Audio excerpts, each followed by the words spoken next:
So this is the last revision video on levers, and we're going to be looking at mechanical advantage and disadvantage. So what is mechanical advantage? It's when a large load can be lifted with a relatively small amount of effort. So this is looking at first and second class levers. So the load, what you're trying to move or lift, and effort, the muscles you're using. So the higher the mechanical advantage of a lever system, the smaller the effort needed to move the load. Whereas mechanical disadvantage, this is in third class levers.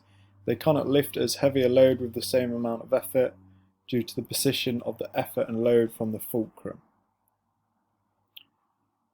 And we know that the effort is in the middle of the load and fulcrum in a third class lever. So let's look at mechanical disadvantage. So it occurs when the effort arm is shorter than the resistance arm. So more effort is then therefore required to move the load because the arm is shorter. However, this allows you more range and speed within your movement. So third class levers work at mechanical disadvantage. So within the body, most of our levers are actually third class and they work at disadvantage, and you might think, wow, that seems odd, that's a bit rubbish.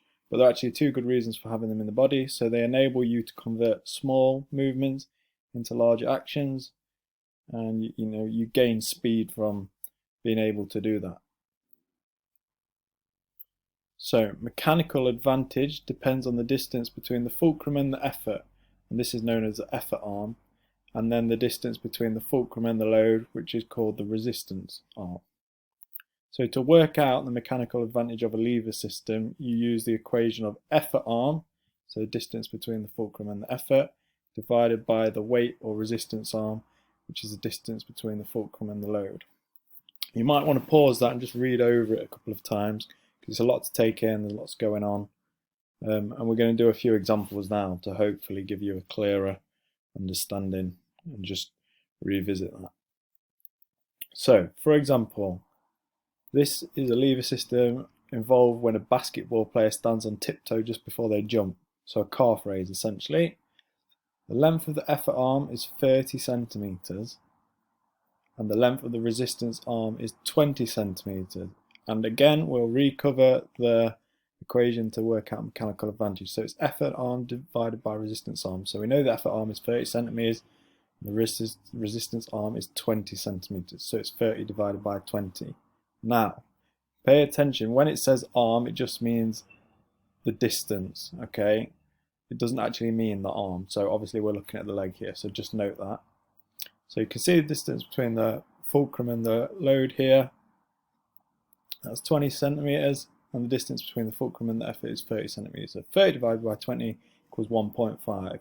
So the mechanical advantage of this lever system is 1.5 centimeters.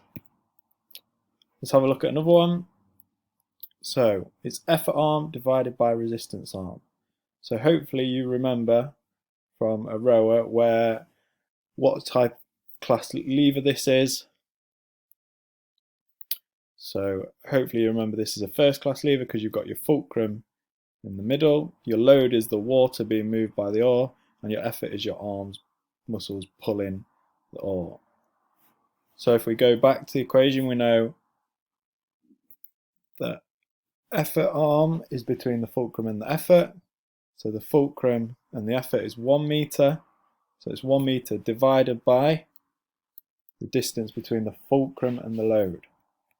So the fulcrum and the load, 2.5. So 1 divided by 2.5 is how we're going to work this out. And we can go over that again here. So effort arm is 1 meter. Resistance arm is 2.5 meters. We divide it, we get 0.4. So that's how you would work out kind of mechanical advantage of this first class lever. So in an exam, if you're asked to explain the term mechanical disadvantage, so this is when the load or resistance arm, so the distance from load to fulcrum, is greater than the effort arm, the distance between the effort and the fulcrum. And it means the lever requires a lot more effort to move only small loads, like we see in third class levers. Okay, hopefully that's given you a little bit to think about. It is quite confusing, So you can go back over this, pause this, etc. Well done.